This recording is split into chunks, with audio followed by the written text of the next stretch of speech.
বৃষ্টি আর পাহাড়ি ঢলে হাওর পাড়ে এখন কান্নার রোল।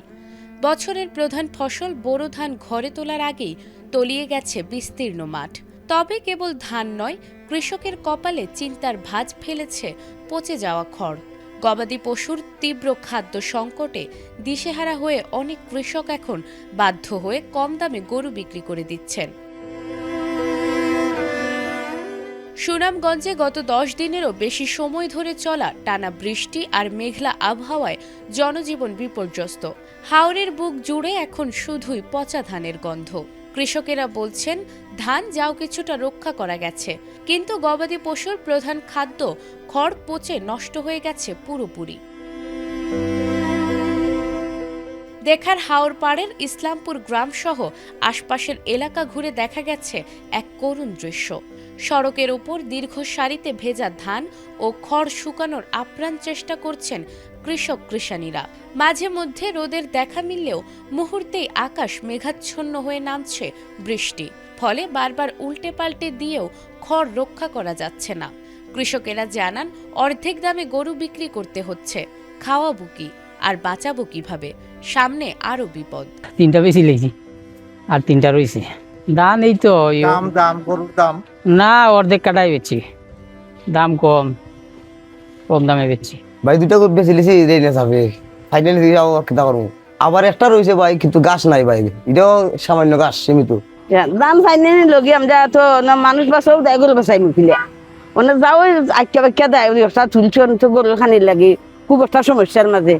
গরু যে কি না খাইতে বাঁচবো কিলা আর গরু বাঁচাইতাম কিলা মানুষও বাঁচতাম কিলা। হাওর অঞ্চল নিয়ে কাজ করা উন্নয়ন কর্মী শাহ কামাল জানান হাওরের কৃষি ব্যবস্থার সঙ্গে গবাদি পশু অঙ্গাঙ্গিভাবে জড়িত। কৃষক পরিবারে গরু শুধু সম্পদ নয়, কৃষিকাজ ও জীবিকার গুরুত্বপূর্ণ অংশ।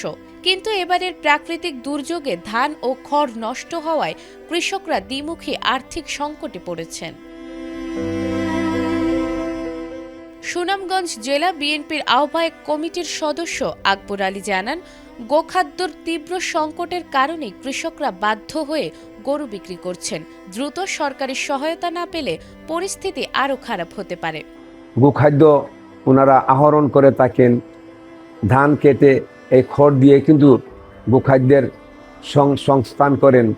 কাজে এগুলোর যদি ওনারা সংস্থান করতে না পেরে অনেক কৃষক ভাইয়েরা, গ্রামের অনেক কৃষক ভাইয়েরা গবাদি পশু পানির দামে বিক্রি করতে যাচ্ছেন এবং বিক্রি না করে উপায় নেই, কেন গোখাদ্যের প্রচুর অভাব গ্রামে দেখা দিয়েছে।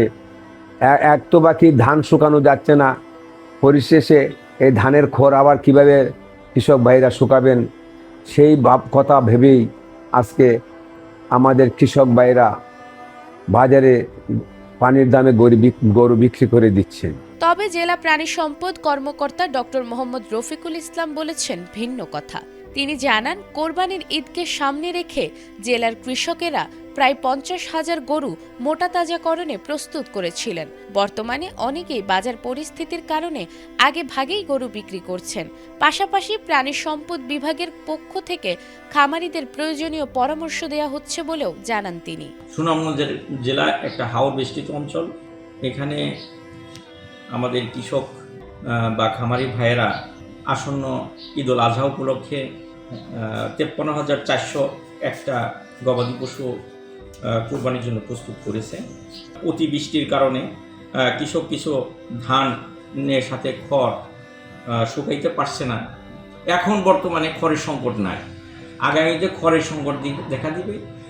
সেই হিসাবে অনেক কৃষক মনে করছে যে কিছু গরু বিক্রি করা যেতে পারে, সেই হিসাবে তারা হয়তো গবাদি পশু বিক্রি করছে।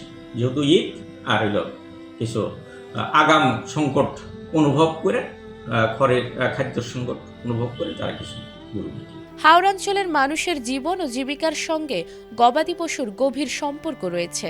তাই দুর্যোগে ক্ষতিগ্রস্ত কৃষক পরিবারগুলোর গবাদি পশু রক্ষায় জরুরি ভিত্তিতে গোখাদ্য সহায়তা, প্রণোদনা ও পুনর্বাসন কার্যক্রম গ্রহণের দাবি জানিয়েছেন স্থানীয়রা। নাজমুন নাহার জান্নাত, এটিএন বাংলা।